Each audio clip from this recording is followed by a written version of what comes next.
चतुर्दिक प्रगति कर रहा है। हम आज भारत की बात कर रहे हैं। जब मैं भारत की बात करती हूँ तो मुझे याद आता है कि भारत एक सभ्यता, एकता और परंपरा का प्रतीक है। यही है हमारा देश भारत। हमारा देश का प्राचीन नाम तो भारत ही है। भारत का शाब्दिक अर्थ होता है ज्ञान में रत, यानी प्रवृत्त।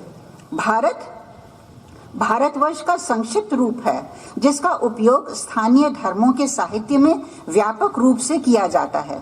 भारतवर्ष शब्द भारत नामक वैदिक जनजाति के नाम से लिया गया है, जिसका उल्लेख ऋग्वेद में आर्यवर्त के प्रमुख लोगों में से एक के रूप में किया गया है। 1949 में संविधान सभा द्वारा भारत गणराज्य के आधिकारिक नाम के रूप में अपनाया गया था। यह शब्द हमारे इतिहास और संस्कृति से जुड़ा हुआ है और इसीलिए हम अपने आप को भारतवासी कहते हैं। भारत नाम प्रयोग करते ही हम भारतवासियों के में ज्ञान के सागर का देश होने का एक बोध होता है। भारत की एकता और अखंडता को यदि हम प्रतिबंधित करना है तो एक राष्ट्र, एक नाम भारत, इसी के नाम से हमें पुकारना चाहिए।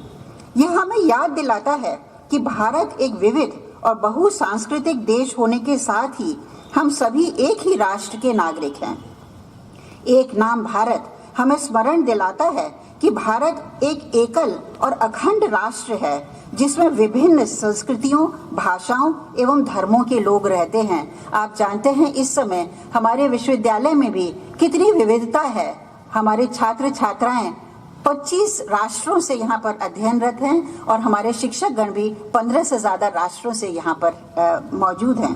यह विचार हमें अपने राष्ट्र की गौरव और समृद्धि की याद दिलाता है कि we have such a lot of diversity here but then too we are united. हमें सामाजिक संरक्षण और एकता की ओर बढ़ने के लिए ये सब हमें प्रेरित करता है।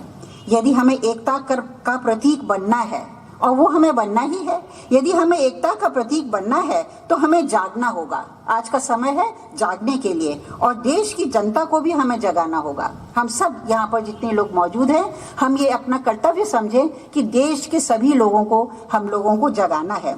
ऐसा करने के लिए हमें सोशल मीडिया पर अभियान चलाकर, हस्ताक्षर अभियान चलाकर, संगोष्ठियां, परिचर्चा का आयोजन करके सबको एकजुट होकर व्यापक रूप से भारत को प्रचलित लेने का संकल्प लेना होगा। हमारी सभ्यता, एकता और परंपरा का प्रतीक है भारत।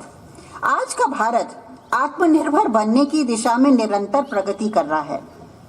यह हमारे लिए बहुत गर्व की बात है कि हमारा देश वैश्विक स्तर पर अपनी उपस्थिति को सशक्त कर रहा है। हमें यह सुनिश्चित करना होगा कि हमारी शिक्षा और शोध आत्मनिर्भर भारत के निर्माण में योगदान दें। हम इस मायने में बहुत ही सौभाग्यशाली हैं कि हमारे राष्ट्र निर्माताओं जिस महान राष्ट्र का स्वप्न हमें दिया था, उसे प्रत्येक स्तर पर हमें साकार करने का अवसर मिला है। हमारा सौभाग्य है इस अर्थ में भी ये है कि हम एक ऐसे शैक्षणिक संस्थान से जुड़े हैं जिसके संस्थापक डॉक्टर सर हरि सिंह गौर स्वयं संविधान सभा के सम्मानित सदस्य थे। हमारा विश्वविद्यालय गौर साहब जैसे पुरोधा के शैक्षिक संकल्पों की जीवित अग्निशिखा है। यह विश्वविद्यालय जो डॉक्टर हरि सिंह गौर के नाम पर स्थापित है, हमें यह याद दिलाता है कि शिक्षा का उद्देश्य केवल ज्ञान अर्जित करना ही नहीं है, बल्कि समाज और राष्ट्र की प्रगति के लिए योगदान देना है। डॉक्टर